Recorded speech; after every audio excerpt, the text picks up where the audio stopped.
5 ऐसी MCQ tips जिसको हर एक टॉपर फॉलो करता है, जिसकी मदद से वो अपने एमसीक्यू एग्जाम्स के अंदर तुक्का लगा के आता है और वो तुक्का एकदम सही भी निकलता है। मेरी जनरल सलाह ये है कि तुक्का जम के लगाइएगा परीक्षा में।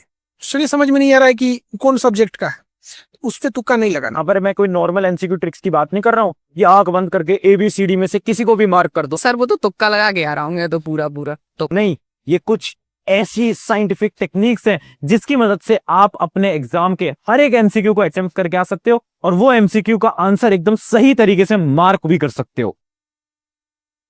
सो हाय एवरीवन, मेरा नाम है Prashant, mentor of thousands of students. देखो, अगर आज आप ये सोच के आए हो कि मैं कुछ आपको जादू मंत्र बता दूंगा, मैं आपको कुछ ऐसी तुक्का स्ट्रैटेजी बता दूंगा जिससे कि आप बिना पढ़े टॉपर बन जाओगे, ऐसा तो पॉसिबल नहीं है। अगर आप ये सोच के आए हो, इस वीडियो को छोड़ सकते हो, क्योंकि आज मैं आपको साइंटिफिक एमसीक्यू ट्रिक्स बताने वाला हूं। ये कुछ ऐसी साइंटिफिक टेक्निक्स है ना जो कि हर एक टॉपर फॉलो करता है। यहां पर मैं आंख बंद करके तुक्का लगाने के लिए नहीं कह रहा हूं कि बी लगाओ, सी लगाओ, डी लगाओ, ये नहीं कह रहा हूं मैं बोल रहा हूं कैसे आप ऑप्शंस को एनालाइज करके अपने दिमाग से इन टेक्निक्स को फॉलो करके किसी भी एग्जाम को बहुत आसानी से क्रैक कर सकते हो। आप किसी भी एग्जाम की बात कर लो, चाहे बोर्ड एग्जाम हो, अब तो बोर्ड एग्जाम के अंदर भी एमसीक्यू आते हैं, स्कूल लेवल एग्जाम के अंदर भी एमसीक्यू आते हैं, जेईई, नीट, यूपीएससी सबके अंदर एमसीक्यू आते हैं और हर एक टॉपर इन टेक्निक्स को फॉलो करता है। तो चलिए स्टार्ट करते हैं। सबसे पहले हम ये देखते हैं कि 3 टाइप के हमारे क्वेश्चंस होते हैं। पहला टाइप क्या है? पहले टाइप के वो क्वेश्चंस होते हैं जो कि हमें बिल्कुल अच्छी तरीके से आते हैं, वो तो आपको पता ही है। कुछ क्वेश्चंस ऐसे होते हैं जो कि आपको आते हैं, कुछ क्वेश्चन ऐसे होते हैं जो कि आपको नहीं आते, और कुछ क्वेश्चन ऐसे होते हैं जो कि आपको कंफ्यूज करते हैं, जिसमें आपको लग रहा है कि आंसर ए भी हो सकता है यार, बी भी हो सकता है, सी भी हो सकता है, बट मैं कंफ्यूज हूं, मुझे याद तो है बट मैं कंफ्यूज हूं, है ना। अब देखो, जो आपको आते हैं वो तो आप आराम से टिक करके आओ, बट ये जो 2 पार्ट है ना, ये जो 2 क्वेश्चंस है ना, इन दोनों के अंदर आप तुक्का स्ट्रैटेजी को यूज करके आओ, आप साइंटिफिक गेस को यूज करके आओ। पता कैसे? अभी बताते हैं। चलिए स्टार्ट करते हैं। हमारी टिप नंबर 1, पहला है हमारा एलिमिनेशन मेथड। एलिमिनेशन मेथड के 3 पार्ट्स होते हैं, तीनों पार्ट समझाऊंगा। देखो, एलिमिनेशन मेथड जो बेसिक होता है वो आप सबको आता होगा, बट यहां पर मैं बेसिक एलिमिनेशन मेथड की बात नहीं कर रहा हूं, मैं यहां पर बहुत एडवांस्ड एलिमिनेशन मेथड की बात करने वाला हूं। अब ध्यान से सुनो यार, टेक्निक्स मैं बता दूंगा बट मुझे पता है केवल 1% लोग फॉलो करते हैं। अगर सिर्फ 1% लोग फॉलो करेंगे कोई फायदा नहीं होगा, इसलिए अभी के अभी वीडियो को पॉज करके कमेंट में अभी लिख दो yes I will follow this. उससे क्या होगा, आपको याद रहेगा कि हाँ यार, हमने प्रशांत भैया की वीडियो में कमेंट करा था, हमें फॉलो करना है और हम सच में इन टेक्निक्स को फॉलो करेंगे और अपने एग्जाम के अंदर अच्छे मार्क्स लेकर आएंगे। अब सुनो मेरी बात, सबसे पहली चीज क्या है, अपनी स्ट्रैटेजी है all of the above and none of the above strategy. ये स्ट्रैटेजी क्या कहती है? देखो, आप किसी भी एग्जाम को उठाओ, अगर उसके ऑप्शन के अंदर ऑल ऑफ द अबव आपको दिख रहा है ना, 95% चांसेस हैं कि वही आपका एकदम करेक्ट आंसर होगा। 95% चांसेस। ये हमें कैसे पता? हमने बहुत सारे सैंपल पेपर को एनालाइज करा है, बोर्ड एग्जाम को एनालाइज करा है, जेईई एग्जाम को एनालाइज करा है, नीट एग्जाम को एनालाइज करा है। ऑल ऑफ द अबव हर बार सही आंसर निकलता है, 95% चांसेस है। और नन ऑफ द अबव अगर आपको कहीं भी दिख जाए तो उसकी सही होने की प्रोबेबिलिटी केवल और केवल 10% है। जब भी आपको नन ऑफ द अबव दिखे तो उससे दूर हट जाना, है ना, क्योंकि बहुत कम चांसेस है कि वो आंसर हो पाएगा। चलिए अब बढ़ते हैं, ये तो बहुत ज्यादा बेसिक एलिमिनेशन टेक्निक थी, अब बढ़ रहे हैं थोड़ी एडवांस एलिमिनेशन टेक्निक के अंदर, और ये बहुत ज्यादा इंपॉर्टेंट है। देखो, अपनी एलिमिनेशन टेक्निक के अंदर है रिमूव एक्सट्रीम वैल्यूज। एक एग्जांपल से समझाता हूं, बहुत इंपॉर्टेंट एग्जांपल है, ध्यान से देखना। देखिए, जैसे कि एक सवाल है, आप देख सकते हो ये इसके ऑप्शंस हैं, ये है ऑप्शन ए, ये ऑप्शन बी, ये है सी, ये है डी। ए ऑप्शन है 0, बी है 27, सी है 37, ए है अपना 102। अब आपको क्या करना है, जब भी आप एक क्वेश्चन को पढ़ोगे ना, तो उसकी जो एक्सट्रीम वैल्यूज है ना, उसके ऑप्शन की जो एक्सट्रीम वैल्यूज है उनको हटा दो। जैसे कि इसकी एक्सट्रीम वैल्यूज क्या है, एक है 0, एक है 102, इन दोनों को हटा दो। आंसर हमेशा 27 और 37 में से होने वाला है। अब आप सवाल करोगे भैया ये क्या लॉजिक हुआ? लॉजिक बता रहा हूं।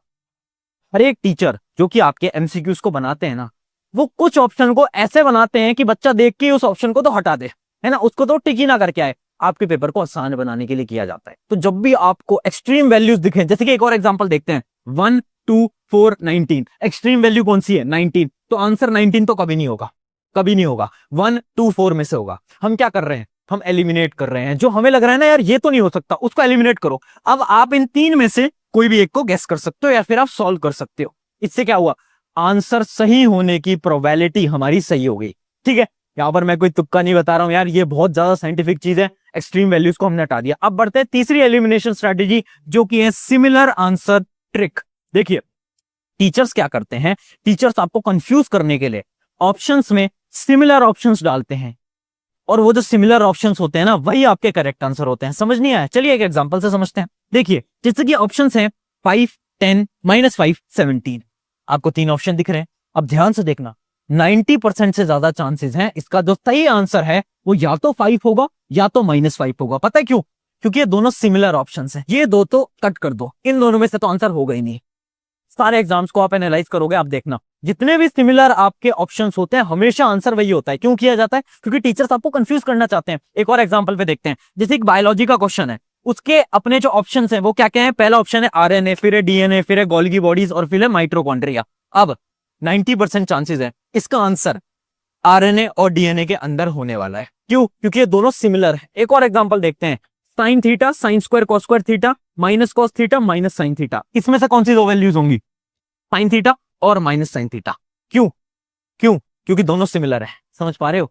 समझ पा रहे हो? हमने क्या करा, जो सिमिलर वाले हैं ना उन्हीं में से ही आपका करेक्ट आंसर आने वाला है। यह है एक टीचर का माइंडसेट। टीचर ऐसे ही पेपर को बनाता है। अब फटाफट से आगे बढ़ते हैं हमारी टिप नंबर 2 की तरफ। बट उससे पहले एक इंपॉर्टेंट चीज, बहुत सारे स्टूडेंट्स ना मुझसे एक सवाल पूछते हैं कि भैया एक बात बताओ, हमें हमारा करियर ना इंजीनियरिंग के अंदर बनाना है, हमें भी एक इंजीनियर बनना है, बट सबसे बड़ी प्रॉब्लम क्या है ना कि इंजीनियर्स ना आजकल अनएम्प्लॉयड हैं। इसका सोल्यूशन मैं आपको आज बता देता हूं, जो कि है स्केलर स्कूल ऑफ टेक्नोलॉजी। ये एक ऐसा कॉलेज है जिसके अंदर आपको लेटेस्ट पैटर्न के अकॉर्डिंग लेटेस्ट स्किल्स को पढ़ाया जाता है और सिखाया जाता है। जैसे कि AI, ML, ये जितने भी लेटेस्ट स्किल है ना जिनसे कि आपकी जॉब लगने वाली है, ये सारे स्किल आपको इस कॉलेज के अंदर सिखाए जाएंगे। सिखाएगा कौन? इनकी फैकल्टीज। कोई नॉर्मल फैकल्टीज नहीं है, ये वो फैकल्टीज हैं जो कि इंडिया के टॉप जो बड़ी बड़ी कंपनीज हैं उनके सॉफ्टवेयर इंजीनियर्स रह चुके हैं। इसके साथ साथ स्केलर के अंदर आपको 1 साल की पेड इंटर्नशिप मिलती है। सिर्फ इतना ही नहीं, सबसे अच्छी चीज क्या है ना कि स्केलर स्कूल ऑफ टेक्नोलॉजी के अंदर बहुत सारे नए नए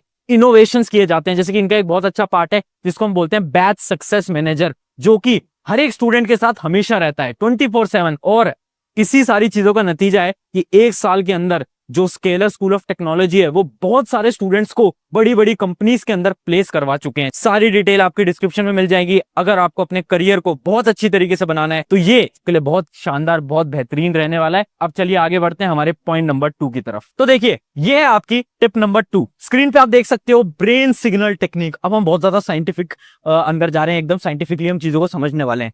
ये जो टेक्निक है ना, ये आपके ब्रेन की टेक्निक है और ये आपको पूरी यूट्यूब पे कहीं नहीं मिलने वाली। ध्यान से सुनो, 2 मिनट मेरी तरफ ध्यान से देखना, कंसंट्रेट करके मेरी बात को सुनो। देखो, कितनी बार ऐसा हुआ है ना कि आप एग्जाम के अंदर एक एमसीक्यू को देख रहे हो और आपको याद तो आ रहा है यार एमसीक्यू कहीं ना कहीं तो देखा हुआ है, इसका आंसर मुझे आता तो है, बट आप कंफ्यूज हो। आपको लग रहा है यार आंसर ए भी हो सकता है, बी भी हो सकता है, सी भी हो सकता है, डी भी, थोड़ा बहुत कंफ्यूजन हो रही है। होता है ना ऐसा, है ना? उन क्वेश्चंस के लिए क्या करना चाहिए, इसको एक एग्जांपल से समझाते हैं। इमेजिन करो आप स्कूटी या बाइक लेकर आए रात को अपने घर पे, आपने घर पे खड़ी कर दी और आपने चाबी कहीं पर रख दी। अब अगले दिन सुबह आप चाबी को ढूंढ रहे हो, पूरे घर में ढूंढ ली, कहीं नहीं मिल पा रही। अब आप क्या करते हैं? अब आप क्या करोगे? कैसे याद करोगे? अब आप ये याद करोगे सबसे पहले कि लास्ट टाइम बाइक मैंने कब ली थी। अच्छा, मैं रात को बाइक लेकर आया था, रात को बाइक लेकर आई थी। अच्छा ठीक है, उसकी जो की थी, उसकी जो चाबी थी वो मैंने कहाँ रखी थी? अच्छा, मैंने बेड पे रखी थी। हाँ यार, रात को मैंने बेड पे रख दी थी। ऐसे ऐसे याद करते हो ना, ऐसी चीजों को याद करते हो ना। सिमिलरली अब हमें हमारी पढ़ाई के अंदर भी ऐसे ही हमारे आंसर्स को याद करना है। देखो, एग्जाम के अंदर मानो ABCD 4 ऑप्शन है। अब आपको याद नहीं आ रहा, आपको लग रहा है यार मैंने कहीं तो पढ़ा, तो पता क्या करो, सबसे पहले आंसर को मत देखो, अब ये सोचो कि ये किस चैप्टर का सवाल है। आपने ढूंढ लिया, अच्छा ये वाले चैप्टर का क्वेश्चन है। अब खुद से पूछो उस चैप्टर में से किस टॉपिक का ये सवाल है। जब ये सवाल पूछोगे ना, ऑटोमेटिकली आपको उसका आंसर याद आ जाएगा।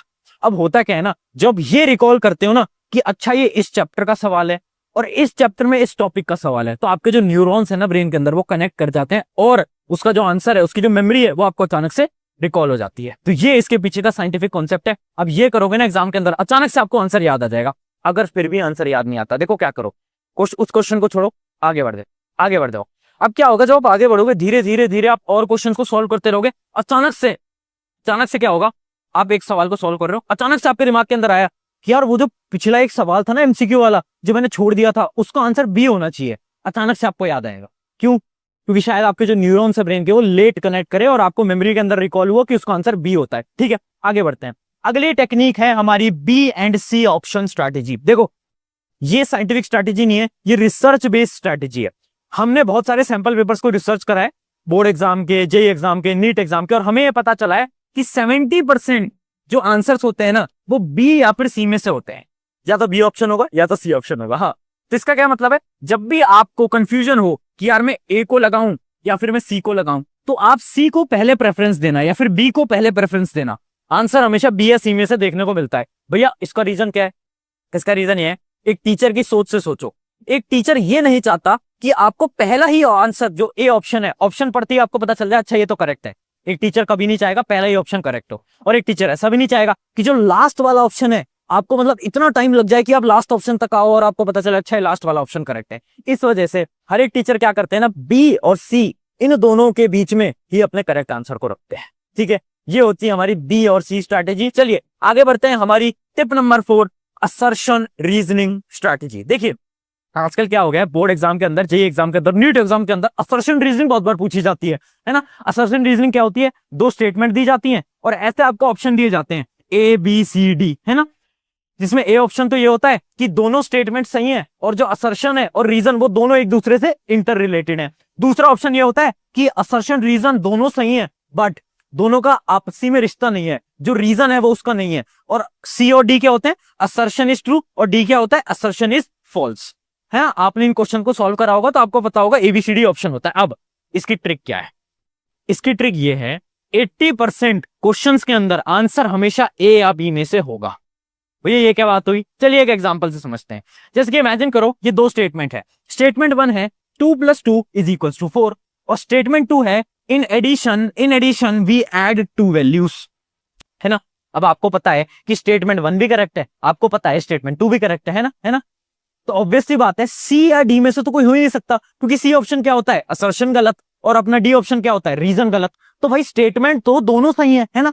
अगर एग्जाम के अंदर कोई भी स्टेटमेंट गलत लिखी जाएगी तो बच्चे ना उसको बहुत आसानी से पकड़ लेते हैं। इस वजह से एग्जामिनर्स क्या करते हैं, हमेशा जो दोनों स्टेटमेंट होते हैं ना वो दोनों स्टेटमेंट करेक्ट ही देते हैं। 80% चांसेस है, 20% हो सकता है बट 80% चांसेस है। क्यों? अगर मैं यहां पर ये लिख देता 2 + 2 = 5 और कोई पकड़ लेता, हर एक बच्चा पकड़ लेता कि भैया स्टेटमेंट 1 करेक्ट गलत है ना, स्टेटमेंट 2 तो सही है बट स्टेटमेंट 1 गलत है, हर कोई बच्चा पकड़ लेता ना।